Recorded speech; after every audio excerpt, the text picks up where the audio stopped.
Illinois Stories is brought to you by the Corporation for Public Broadcasting and by the support of viewers like you. Thank you.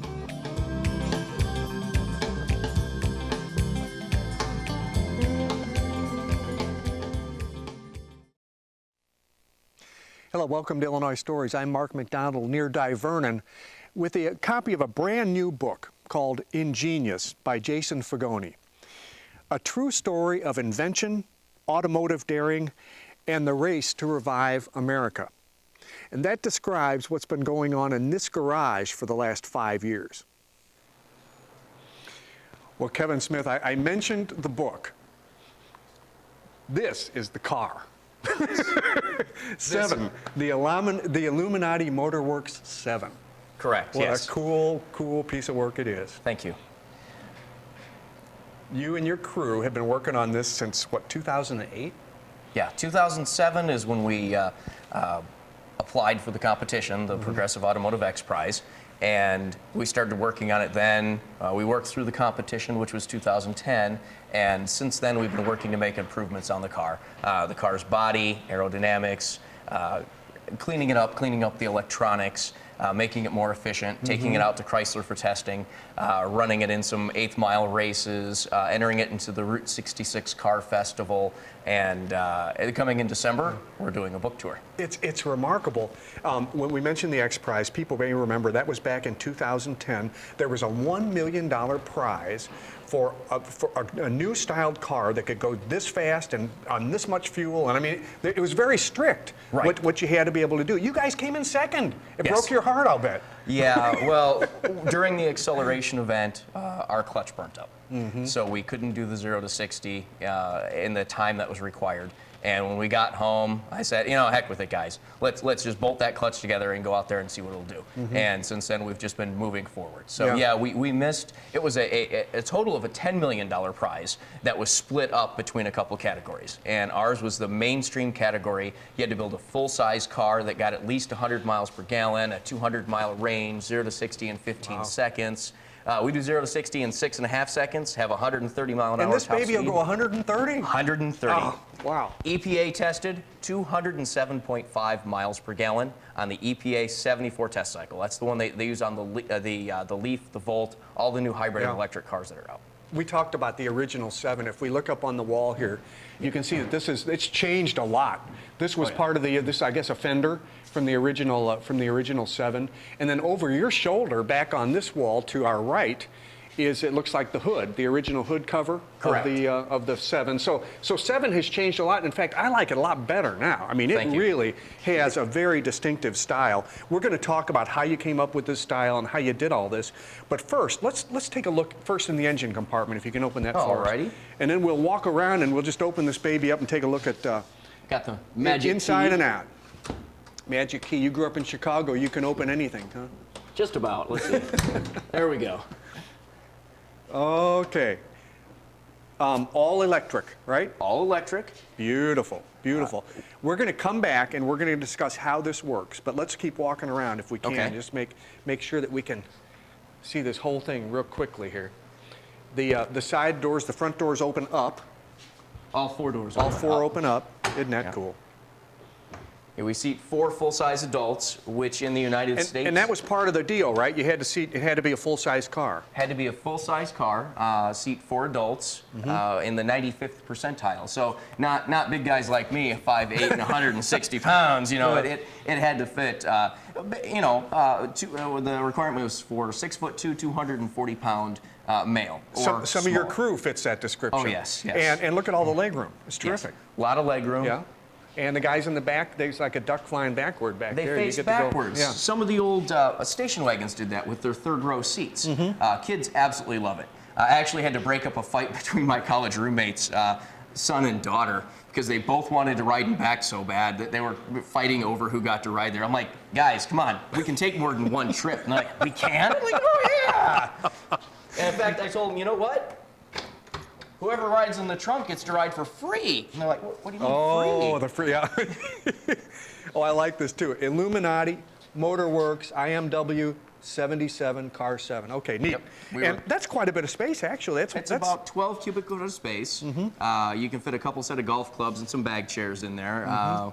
We normally, when we go places to show it, we'll put about 5 or 6 bag chairs in and a cooler with some beverages and chips. We carry a spare tire and a jack, you know, just in case. We have a Class 2 tow hitch hidden right underneath the license plate. That's terrific.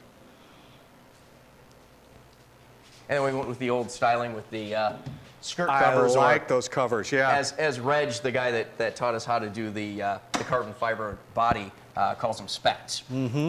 These look really comfortable, too. They look like they'd fit you. You'd sit right in there and nice. they'd kind of wrap around you. It's a racing seat, SCCA approved. It's designed to have either a 2, 3, or 5-point harness. You can also put 4-point in it, but it's designed to hold you in place and be comfortable. And the driver, of course, gets the special seat here. And you know, I was watching you drive this a little bit earlier. It's amazing. You start it. Putting it into gear is nothing. It makes no noise. It's got, and we're going to talk about this as an engineering feat. It has 4-wheel steering. Yes. Which is very unusual. I'm hoping we can show how this thing can turn around in almost no space at all. But I mean, we've got a lot to talk about here because this is it's not only experimental, it's very successful. And it's kind of cool. It's really cool. Thank you. Yeah, we've been driving it as a daily driver now. We've got a little over 8,000 miles on it.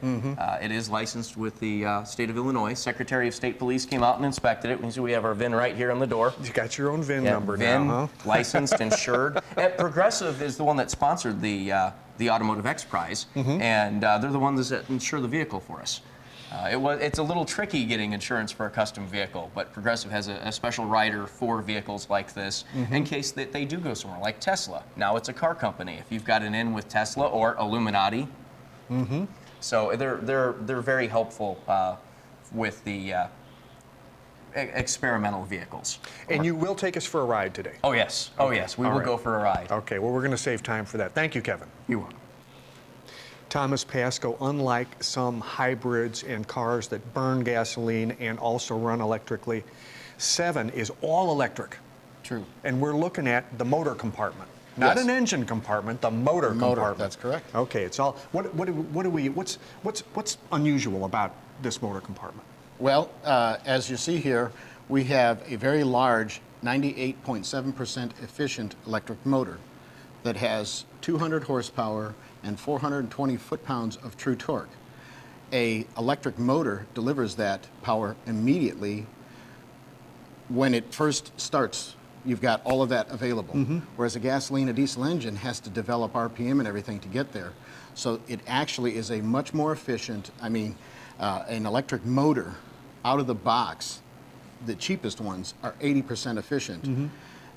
Like I say, this one here is 98.7% efficient.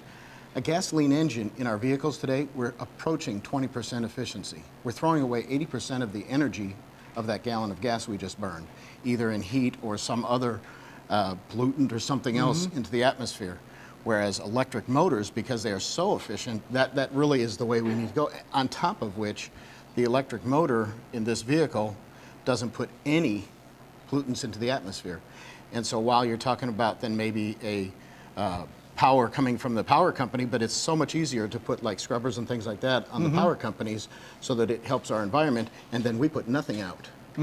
So it's environmentally, it's so much greener. It's also very powerful. Like you said, Very this thing has powerful. 200 horsepower available immediately. Right now. Point out the components for us here. Okay.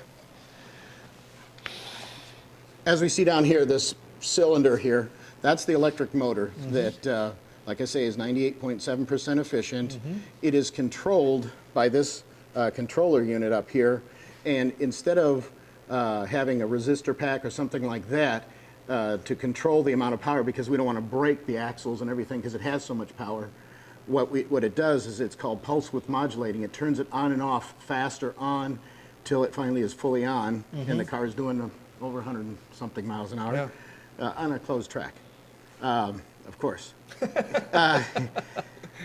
And then we also have a power inverter to run all the 12-volt system kind of things from our over 300-volt battery pack. We also have then water-cooled because Now you pointed at two. this These two little radiators. Okay, those are both radiators. Yes. Okay. Because And you need like an engine, like a motor, like a gasoline engine. It needs to be cooled. because to maintain its efficiency, because as something gets hotter electrically, it starts to have resistance. And so because this is such an efficient system, it doesn't take a lot. You can see how small these things are. Very small.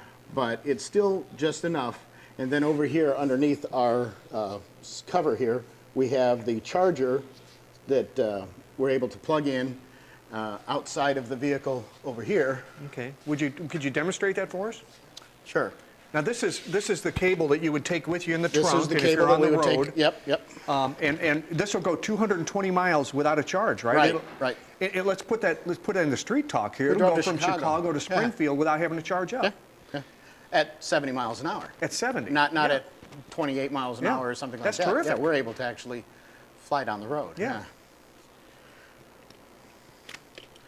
Basically, it's just a matter of like plugging in your vacuum cleaner kind of thing. Okay. It's a positive lock, and then this here. Now you got to find a contraption to plug that into, though, right? But look at this. This is like, you plug in your dryer. That's what it looks like. Yeah. Yeah. I mean, it's 220 Yeah. volt, and if necessary, we can invert it down. Oh, okay. So you can to plug it 110. into a house outlet. Yeah. It just probably takes It forever takes to longer. charge Yes. up. Huh? It's 5 hours from totally empty to fill it up. Which, I mean, okay, Kevin drives from here into work all the time, which he doesn't even take off much of a charge because it's not but 20 miles, 25 miles Yeah. to work. And then, of course, then it gets plugged in here in the shop. But like, just for trial, Kevin went over to one of the dealerships and checked to see if, and sure enough, he was able to plug in there just to see what it's like. Kevin's driven this up to Chicago. And there are plug-in locations. Yeah. Neat. If you needed to, you could go to an RV park. Because they have plug-ins. I mean, and as our society moves more and more toward the electric car, which, like I say, I think, even though my field, what I do is I work on the internal combustion engine all day long at my shop, we have to move toward this because, one, it's more efficient, two, it's safer for our environment, and the renewable source of electrical power is so much better for us that we can do that. Yeah. Terrific. It's really looking into the future. I appreciate you showing us this. The transaxle here was originally out of a Geo Metro right here.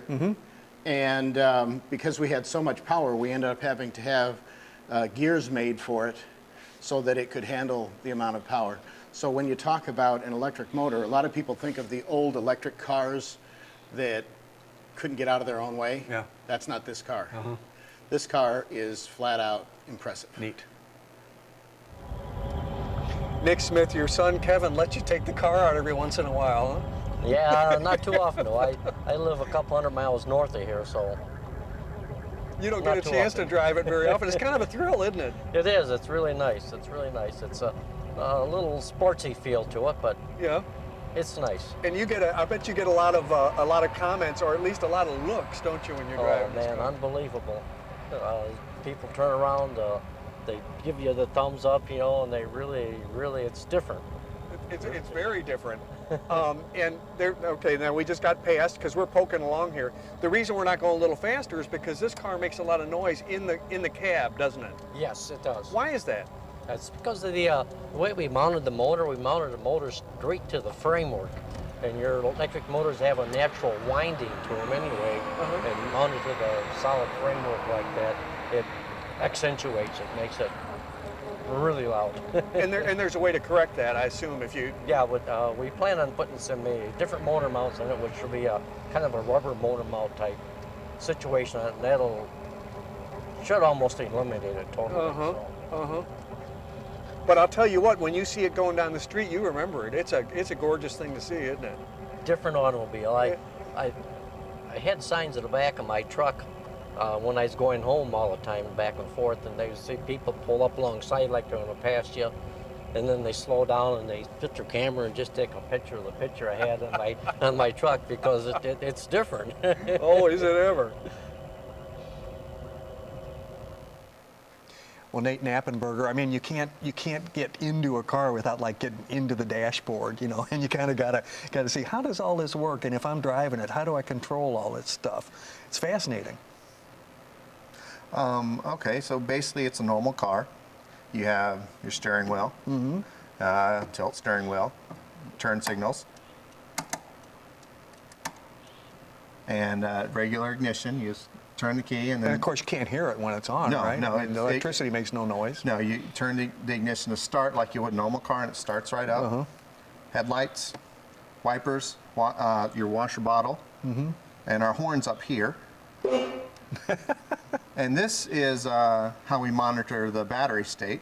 You can go through the state of charge. It's like 99% charge now. Hey, while we're talking about that, let me show this. There are 99 of these in this car, and this is what you're charging, and this is what makes it go. And this is heavy. It feels like it weighs about 10 pounds. You got 99 of these. Well, it couldn't be 10, but 99 of these in here. So you're talking about this like hundreds and hundreds of pounds of batteries like this in here stacked all through the center of the car, all the way back from front to back and between the seats. And that's how you get all this battery power that'll push this car 130 miles an hour. Wow. Okay, sorry. To continue, we have an inverter enable here, basic, and we also have our regen enable. And this is something we would have them labeled, but we know the car. Okay, now what does that mean, regen enable? Most cars, the regen stays on all the time, but sometimes we like to turn it off, like in coast. So we have the ability to turn it off. And then if we want more braking and assist, the motor, when you enable that, it takes the energy from moving and puts it back into the batteries. Okay. And it's actually more efficient to coast than to try and put the energy back into the battery. So sometimes we can. Okay. What about these toggle switches? This is the headlights. And this is actually inverter enable. And this is a reset. If our inverter has a problem, we hit that button and it can reset it. Sometimes they hiccup and you need to reset it. And this is our communication port, like your OBD2, like your to communicate with a service technician, we can hook up to our inverter and talk to it. Oh, neat. And this is our gear selector. Oh, okay. So usually people would say, okay, if they have an automatic transmission, for instance, they would find it either on the column or in the center. Right, on the console. But this is this little switch here. Well, yeah, it's a kind of a retro switch here. We start here, and it's just in park, and then it goes to reverse. Okay. And then it goes to economy, and then it goes to drive, where we have full power. Okay. And then we can put it back into park. Okay, and it shifts by itself. You don't have to shift it. The motor can run forwards or backwards. So if we want to go in reverse, we put it in reverse, and the motor can spin the other direction. Where you won't have to shift gear to go in that direction. And you don't need a radio because you've got an outlet here where you can plug iPod. Any electronic, your iPod. Okay, you got your iPod. And then what about up here on the dash? You've got 3 or 4 switches up here. What do these do? This is a panel from Vintage Air. It controls the heating and cooling.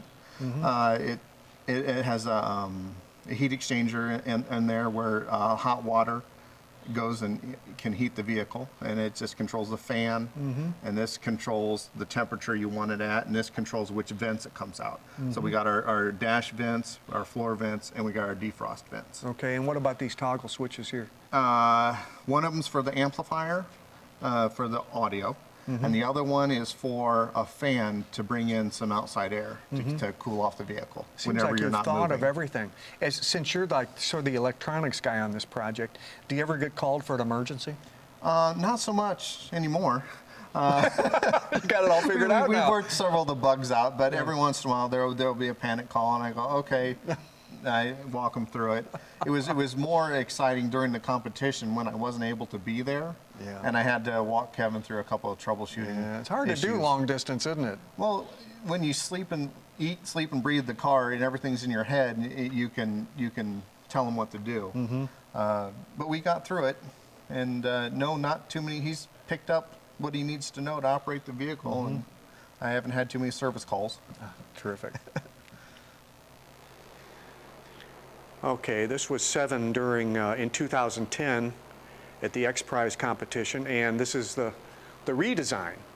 And I have to say myself, Josh, I kind of like the redesign better. You sort of, you put the original design together, and you had a lot to do with this redesign as well, didn't you? Right, yeah. The way we had the car built for 2010, we had basically a month to build the car. So it was it was all hands on deck. No pressure. No pressure at all. So we had to hand sculpt the car, then we had to smooth it, and then we had to lay our fiberglass and resin. And if we had the time, this is what we would have had for the X Prize competition.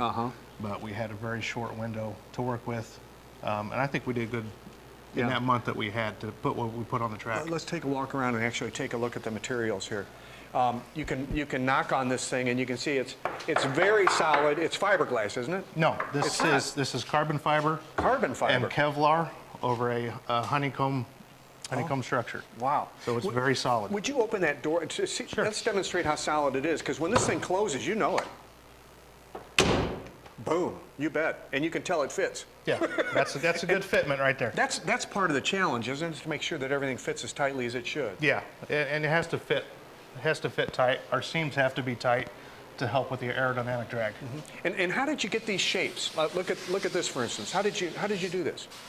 Everything was hand sculpted, and we built a guide tool so that we could try to match up the shapes from one side to the other. Because most of the time you're not going to see both sides of the car at the same time, so the shapes can get off a little bit. So you build a guide, and you set one side of the car, and then you match it on the other side based off the guides. With molds? With molds. Okay. And the material, again, is carbon what? Carbon fiber. Carbon fiber. And Kevlar. And if you look in the trunk here, you can kind of see how it's built on a frame, right? Right. And then you fit those in around This the structure goes throughout the whole car, and our body is mated to this structure. It's all steel tubing. Wow. And this material is going to be painted, right? It's not going to always look like this. This is kind of a flat finish here. Yeah, this is our primer coat. Where eventually we're going to paint it. We're still having a debate as to what color we're going to paint it. Kevin says it's going to be some kind of blue. I don't know. I agree with the some kind of blue. It's just a matter of which blue it is, because he's got his Crayola box that he likes to dip from. And I'm more of a classical guy, so. Well, it's going to get attention either way. Oh, it gets attention as is. That's it. Thanks. Thank you. Well, George Kennedy, you're a latecomer to this crew. I mean, they were operating for several years before you came on, but you worked with Kevin over at the IEPA. Yes. You were fascinated by this project, and then you thought, well, when I retire, I want to get involved in this, huh? Well, I was working at the time we were doing the project, so I was still working. Yeah. I hadn't retired yet. Yeah. Now you're retired, and you spend a little more Correct. time at it. The reason I wanted to talk to you, we're going to do a little demonstration here, and this demonstration is going to show that the 7 has a 4-wheel steering system that really is better than most cars on the road right now. And we're going to go ahead, guys, and let's take a look at this. What we've done is got a regular pickup truck, and we've got 7, and we're going to describe how the 4-wheel steering system can outperform a regular truck, huh? Yes.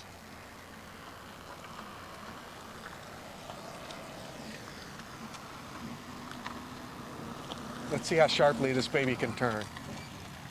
I've been told it can turn around. Look at this. It can turn around in the middle of a street. How does it do it?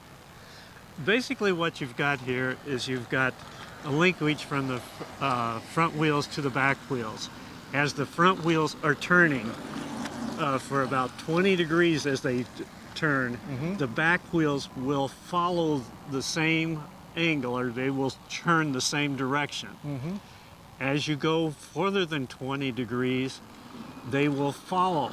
But then whenever you want to go over, like about 40 degrees, they will, they go back the other direction. So they're working against each other, and therefore it causes the car to turn sharper. Very, very sharply. That's fascinating. And they got the technology from that. Hondas were doing this back in the 80s, and they got the idea. And they put it to work. It's really fascinating. It is. It is. It's neat to be able to turn that sharp.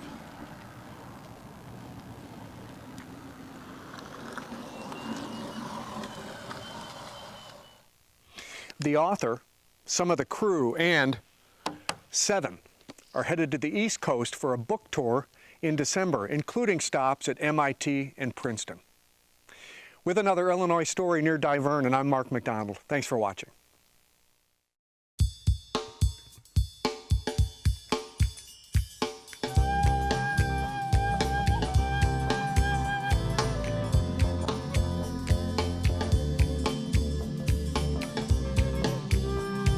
Illinois Stories is brought to you by the Corporation for Public Broadcasting and by the support of viewers like you.